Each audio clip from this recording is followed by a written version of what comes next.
जय श्री कृष्ण, जय श्री कृष्ण, जय श्री कृष्ण।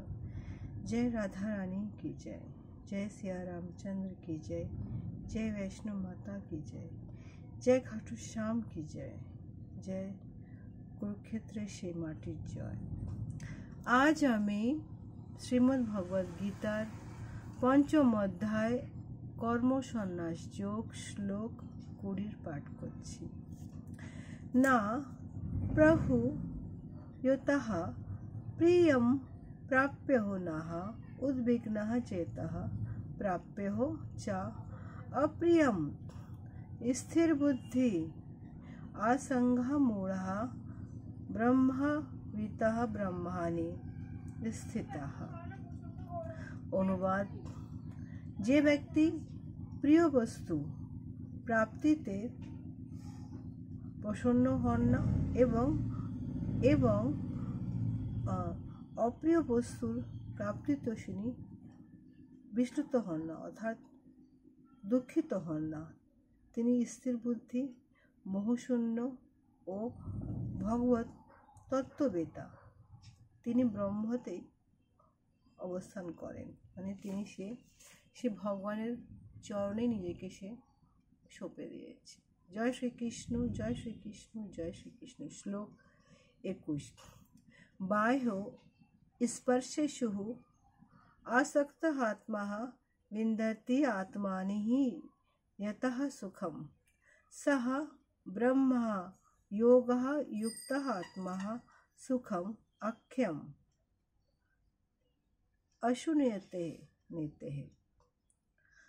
অনুবাদ, সেই প্রকার ব্রহ্ম বিশুদ্ধ পুরুষ কোনো রকম জড় ইন্দ্রিয় সুখ ভোগের প্রতি আকৃষ্ট হন না, তিনি চিৎগত সুখ লাভ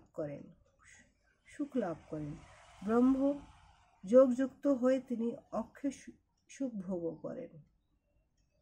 তাৎপর্য হচ্ছে এই, যারা আত্মজ্ঞানী, যারা মহাপুরুষরা, তাদের প্রথম লক্ষণই হচ্ছে তারা মোহ আচ্ছন্ন হয়ে তার দেহটিকে তার যথার্থ স্বরূপ বলে ভুল করেন না।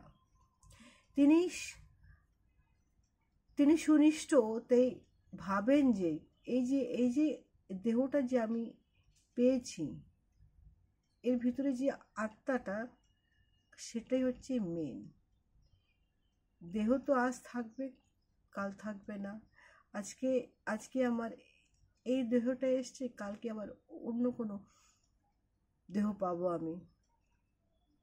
নানা রকমের জন্ম মৃত্যু, তারপরে আবার জন্ম আবার মৃত্যু। কিন্তু যার জন্ম নেই, যার মৃত্যু নেই, সে শুধু জামা কাপড়ের মতন, সে শুধু দেহ পাল্টায়। সে হচ্ছে আত্মা। তার সুখও নেই, তার দুঃখ নেই, কিন্তু তার একটাই কাজ, একটাই ধ্যান, একটাই জ্ঞান, পরম পুরুষোত্তম ভগবান শ্রীকৃষ্ণের চরণে নিজেকে সঁপে দেওয়া, নিবেদন করে দেওয়া। শুধু এইটুকুই বলা, ভগবান আমি তোমার চরণের একজন অসংখ্য ধূলিকণার মতন একটা ধূলিকণা, আর কিচ্ছু না। জয় শ্রীকৃষ্ণ, জয় শ্রীকৃষ্ণ, জয় শ্রীকৃষ্ণ।